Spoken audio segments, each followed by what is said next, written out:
Guys, Enzo Flojo here, and this is the Mabuhay Basketball Podcast, the only show that brings you the latest scoop on everything basketball here in the Philippines.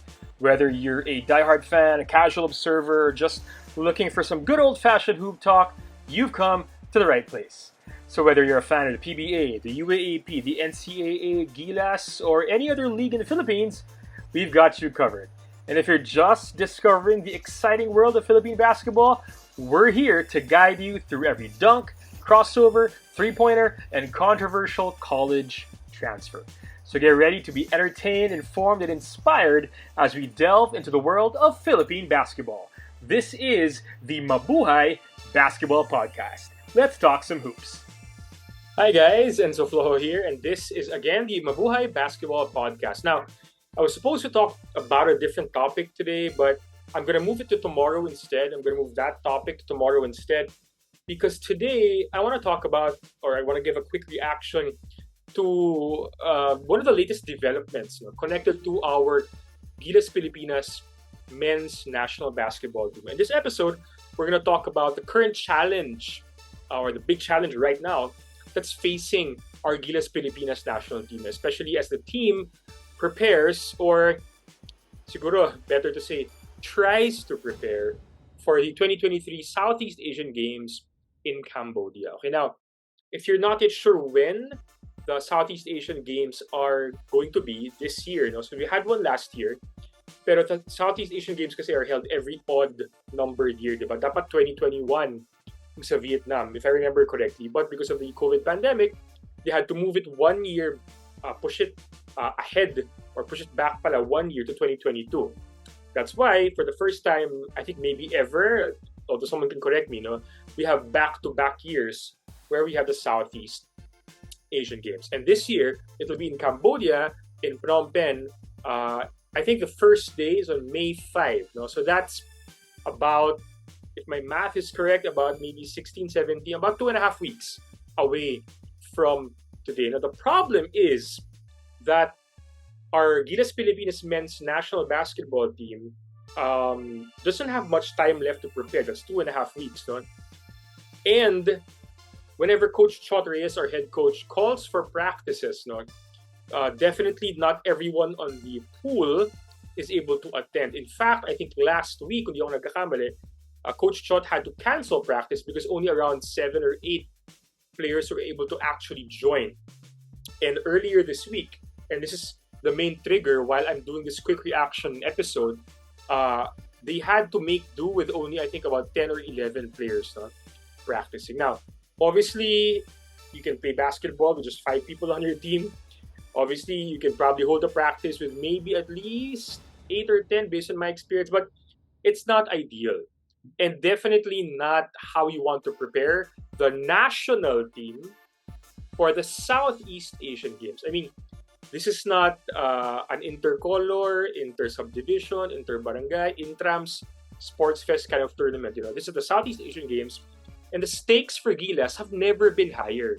Bakit? If you remember last year, in 2022, we lost. Yes, we lost the gold medal in the Southeast Asian Games. Okay? We ran the table, beat all the teams up until the last day when we lost to eventual gold medalist Indonesia. Now, yes, we can, give many reasons for that, and the reasons are valid, no? Maybe we didn't have enough training as well. Indonesia had an import or national player in Marquise Bolden, but those reasons are moot. We lost, and that's the reality of it. Okay, and now we have to bounce back. We have to redeem ourselves. But it doesn't seem like everyone involved has that sense of urgency. I think we can sense that sense of urgency from the coaching staff of Gilas. I think we can feel that sense of urgency from the players who have been constantly attending these practices. But I'm not sure we feel it from everyone that's directly or indirectly connected to the national team. Now, yes, It's a World Cup year. So many people are busy preparing for the World Cup, which is in August and September. And, to give you guys a bigger picture, many people in the SBP are actually preparing for the FIBA World Cup draw later this month, which is actually going to be before the SEA Games. So, and hindi simple preparasyon yan, guys. Okay? So, I'm sure ang dami nang nasa-stress, ang dami na high blood si SBP, and I'm sure sa coaching staff ng Gilas din, because they know they're going to be heavily scrutinized, no, because of what's happening to the team. And we can't really blame fans for being a little frustrated and maybe a little cynical about what we should expect, no, from the national team. But well, let's move on. Okay. Initially, back I think this was last month in March, no, we had a 28-man pool for Gilas announced. And I'm looking at this article right now from One Sports. This was written by Romel Fuertes Jr. No? This is from, sorry, not One Sports. This is from the Inquirer pala. Okay, Justin Brownlee leads Gilas' 28-man pool for the SEA Games. So that's Justin Brownlee right there. It includes Junmar Fajardo, PBA MVP Scotty Thompson. No? Joining them are Mikey Williams, Jamie Malonzo, CJ Perez, Chris Ross, Marcio Lassiter, Stanley Pringle, Chris Newsom, Calvin Oftana, Kevin Alas, Aaron Black, Arvin Tolentino, Jeremiah Gray. Beefing up the front line are Japeth Aguilar, Christian Stan Hardinger, Hoy Eram, Brandon Rosser, Raymond Almazan. The young guns are Shawnee Winston, Kevin Kiambao, Mason Amos, Jerome Lastimosa, Michael and Ben Phillips, and 6'10" Phil AJ Edu. Now, of course, some of these guys cannot join. I'm not sure if cannot is the right word, but some of these guys who are part of Ginebra and TNT are still playing in the current PBA Governors Cup Finals. That's gonna finish before the SEA Games. Okay, and maybe we can expect many of those guys in the finals will be part of the final 12, no? in the SEA Games. But how healthy they are, how fresh they're gonna be, that's a whole different story altogether. Okay, but we can assume that at least some of those guys will join. Definitely, personally, I want to see our MVP Scotty Thompson, and I want to see Junmar there as well. Junmar's not playing in the finals, but I hope he plays in the SEA Games para makabawi, no, from last year. I definitely hope Justin Brownlee is going to play because we don't have any other naturalized player who's going to play for us, and we expect that Thailand's going to be full strength. They have, I think, most of their Thai foreigners playing this year. Indonesia, I think they have around 3 naturalized players. And based on the rumors I've heard, all 3 might be allowed to play for their team. Again, yung eligibility kasi ng players sa SEA Games, it's not the same as FIBA. Okay? That's why we can put Jeremiah Gray, Pringle, Stan Hardinger, Newsom, and Brownlee together on the same team. But at the same time, okay, Thailand can put Marquis Bolden on their squad with Derek Xaviero. I think Mr. Prosper. So imagine mo lang tatlong yun, Xaviero, Prosper, Bolden. If they're allowed to play, and I think they will be allowed to play, that's going to be extremely difficult for our team. No? Even if we had a full schedule of practices already. Now, yesterday, I had a poll on Twitter. No, the poll was this: with Gilas unable to get a lot of practice sessions, is our 2023 SEA Games men's basketball tournament campaign in trouble? Okay, and I mean, not surprisingly, all right, a lot of you guys said absolutely. Ayan, 64%. No? The poll is not yet finished. So if you guys want to continue voting, I think you still have a few hours to do so. No? Only 36% said no, we're too talented. I agree that we're extremely talented. Arguably, we are the most talented in the SEA Games, in any SEA Games. But that's not going to be enough. Not talent alone. Okay? So let's read some reactions, no, to this poll, no, that we made. The first is from Commish Eric Fantasy Benchwarmers. Love that name. He says, frustration. Thai, Viet, and especially Indonesia are strong teams, especially with these eligibility rules. A lot of half Americans, imports going to play. I don't know if we'll have the talent edge like before to get by. Totally agree. We're not sure again, no, if all the naturalized players of the other countries will be allowed to play. Okay? But even if they're not all allowed to play, they're still gonna be very, very strong. We're talking about Thailand and Indonesia. Okay. Vietnam, I've seen their roster, not as strong as last year, so I'm not too worried about them. Malaysia, I think talent is not their strength, it's chemistry, no? And these guys have been playing together for so many leagues. So chemistry is going to be a big plus for Malaysia. We have Nathaniel Antonio saying, paspasan na naman practice ng Gilas for SEA Games. Expected na yan sa Asian Games and worse sa World Cup. I-align din yung schedule ng PBA sa FIBA schedule. Now, if we're going to blame one league or one person, I think that's low-hanging fruit. No? But for sure, actually, dapat after last year pa lang, nung natalo tayo sa Indonesia, dapat that would have been a good wake-up call already, right?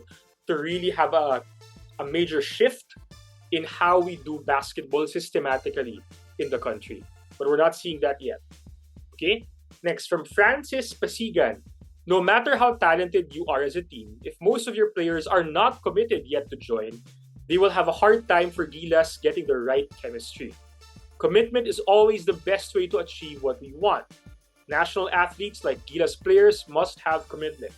Okay, I agree, and I think many guys on that pool do have commitment. Okay, I think the guys in Ginebra and TNT are just finishing their obligation to their club team, and then they're gonna join the practices. Okay, but even if all these things come together, that's still not the ideal situation for Gilas, especially in a tournament where we are starting na medyo dehado. Okay? Medyo kulang tayo sa practice. Di ko alam kung healthy pa lahat ng players natin. Okay? So, dehado talaga yung team natin. Going into Cambodia. Lastly, from Jed. If there's a will, there's a way. If I read correctly, Sean Anthony has been going there even though he's not part of the pool. And we absolutely love Sean Anthony for that, no? You need as many warm bodies as you can. Who knows? Baka mapasok po sa pool si Sean Anthony. Yeah, pwede naman siya. He's eligible in these SEA Games. I'm pretty sure. Okay? So, it's just a very complicated situation for the coaching staff, for the team itself, for the players even. No? Hangang-hanga ako dun sa mga nag-a-attend. Okay? It's a thankless thing, so to speak, to be part of the national team. Okay?